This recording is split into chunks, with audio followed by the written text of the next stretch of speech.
Our first video for today is on the lesson for central tendencies. And central tendencies just means that we're computing measurements for the center.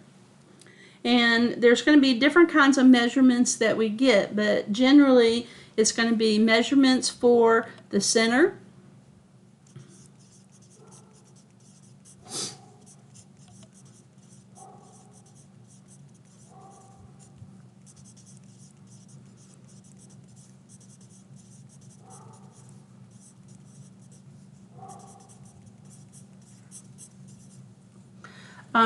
we're going to have a rounding rule that we just kind of follow in general.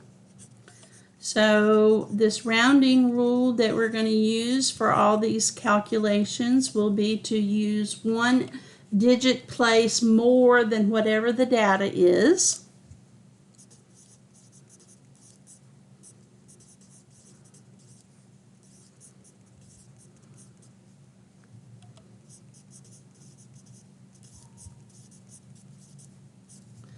So if our data is to the 10th place, like 5.3, and we were doing a calculation, then the calculation would be rounded to the hundredths place.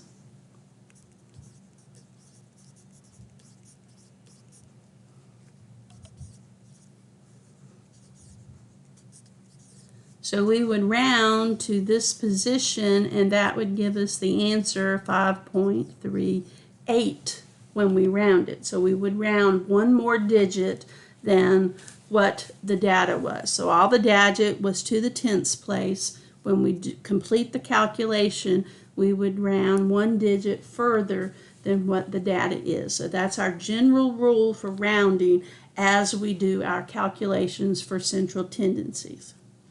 Our first measurement that we're going to look at is called the mode.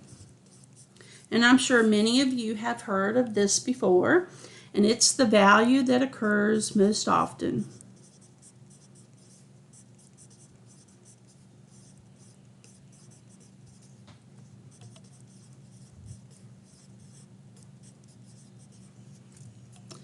Or you could say that it has the highest frequency.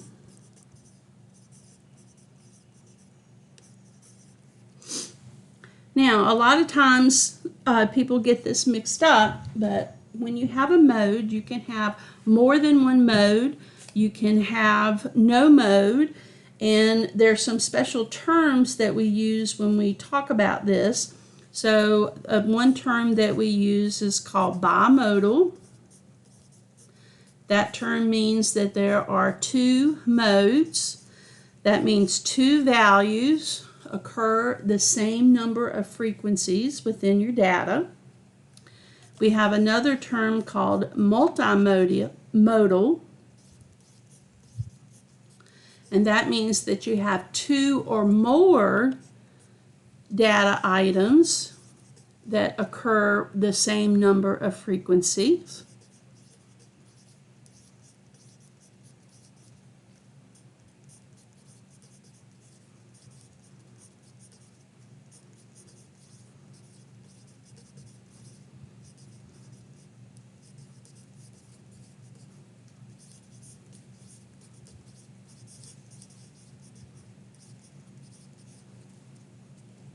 We have no mode, which means there is no value that occurs more frequent than another, or they all have the same frequency.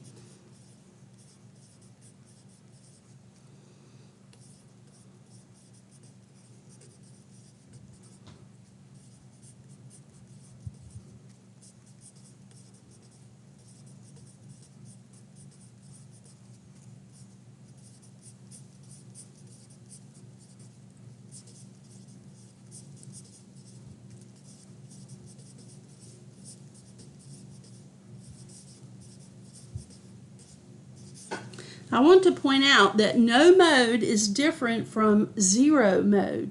Do not think that 0 means no mode. There is a difference. If you put 0 mode, that means that you're saying the mode is the value 0. So there is a difference. So just be careful with that. Let's look at a few examples. Here's a set of data. Excuse me. 5.4, 1.1, 0.42, 0.73, 0.48, 1.1. The data does not have to be in a particular order when we're looking for mode. We're just looking overall at all the data. And as we inspect this data, we see the value 1.1 occurs twice. And in that data, it occurs more often than all the rest. So we say that this data has the mode of 1.1. It is the only data item that occurs more often than the others. A second example, 27, 27, 27, 55, 55, 55, 88, 88, 99. When we look at this set of data, we see that 27 occurs 3 times, 55 occurs 3 times, 88 is twice, and 99 is only once. But these two items, 27 and 55, both occur the same number of times, which is 3. So we have 2 modes. We can say that that is bimodal with the values 27 and 55. A third example, we have 1, 2, 3, 6, 8, 9, 10. As we look at that set of data, there's not a single item in that set of data that occurs more often than the other. So we say that this set of data has no mode. No item occurs more often than the other.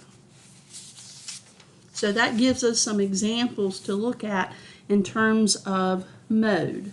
So just to review, mode is one measurement of central tendency that allows us to find the center of the data.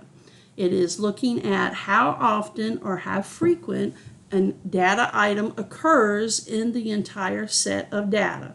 We use the terms mode, bimodal, multimodal, or no mode.